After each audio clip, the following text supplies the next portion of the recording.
quelque sorte, vous avez une cartographie des Camerounais en Île-de-France. Et on sait que les Camerounais, c'est l'une des communautés les plus nombreuses et peut-être aussi les plus dynamiques en région Île-de-France. Alors, dites-nous un tout petit peu quel est le degré d'insertion professionnelle des Camerounais à une époque où on parle d'intégration et où l'immigration est au cœur de tant de débats. Les Camerounais sont-ils autant intégrés, moins que les autres, plus que d'autres? Oui, en tant que géographe social surtout, je pense que nous avons l'art de travailler toujours sur les cartes. Et puis la cartographie nous permet effectivement de repérer le degré d'intégration des populations sur un territoire précis. Parce que les répartitions territoriales déjà laissent entrevoir à peu près les possibilités, les éventualités d'intégration des personnes. Et la lecture, effectivement, des trajectoires individuelles permet de ressentir et de retrouver, effectivement, la dynamique des individus, la dynamique dans la trajectoire des individus par rapport aux questions d'intégration. Et en ce qui concerne les Camerounais, particulièrement, il me semble que les Camerounais s'insèrent très très bien dans le territoire, sur le territoire français, et que les Camerounais, me semble-t-il, présente une dynamique qui reste tout de même quand même extrêmement appréciable. Venons-en à votre travail d'écriture. Il vous a fallu combien de temps pour pouvoir mener à bien ce travail de recherche?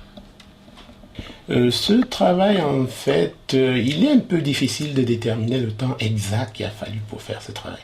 Parce que je pense que c'est un travail qui m'interpellant personnellement dans ma trajectoire migratoire d'origine et du fait qu'autour de moi je menais une vie qui était obligée ou dans laquelle j'étais obligé d'être appelé par le fait migratoire. Bon, je pense que c'est un travail qui empiriquement date du jour de mon départ du Cameroun, c'est-à-dire 1987, d'autant qu'il a fallu mettre sur pied une procédure migratoire, une stratégie migratoire particulière pour en arriver là.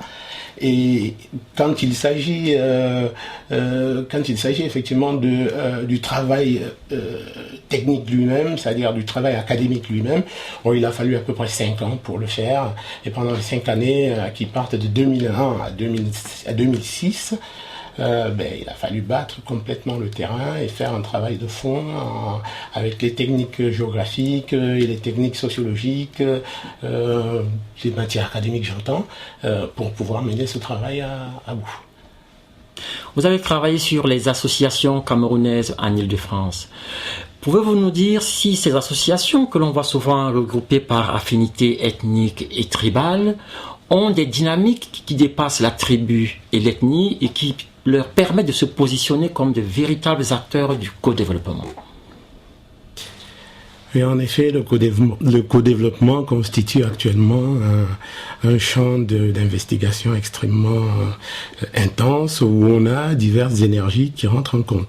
Effectivement, les associations participent dans ces diverses énergies-là avec une dynamique assez spécifique. Et quand il s'agit des associations camerounaises, on se rend compte effectivement, comme vous le dites, Monsieur Julien Bem, que ces associations ont une tendance quelque peu réductrice à se regrouper sous des formes quelque peu affinitaires où le clanique et le tribal prend le pas sur parfois le côté amical ou relationnel, social qui anime la majorité des associations en pays d'accueil. Et sur ce point, on est penché à penser que ces associations agissent nettement moins qu'elles n'auraient pu le faire sur le terrain du co-développement. Et parallèlement, on est aussi un peu penché à penser que ces associations se construisent un avenir ou une perspective de moins en moins alléchante, de moins en moins intéressante, au point que certains observateurs penchent à penser que elles tendent vers leur dépérissement. Alors actuellement, il faut quand même reconnaître qu'il y a des énergies en dessous qui, parallèlement, surtout particulièrement liées aux personnes issues de cette immigration camerounaise, c'est-à-dire la seconde génération, qui aujourd'hui initie de nouvelles dynamiques qui tendent à échapper un peu à cette emprise tribale, à cette emprise ethnique. Et effectivement, on se dit donc qu'il vaudrait mieux beaucoup plus accorder de l'intérêt à ces types de regroupements liées à l'immigration, à la seconde phase de l'immigration, c'est-à-dire à la continuité de l'immigration. Et donc, effectivement, on peut garder un peu espoir par rapport à l'intervention de ces associations sur le champ du co-développement. Nous vous remercions d'avoir répondu à l'invitation des ateliers d'auteurs, toute l'équipe et moi. Nous rappelons que vous avez publié aux éditions L'Harmattan à Paris 2 ouvrages.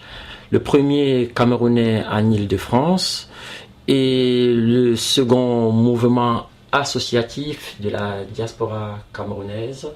Oui. Et nous espérons bien vous recevoir très prochainement et surtout nous vous souhaitons bonne continuation dans votre travail de recherche. Merci Monsieur Pierre Tamdemba.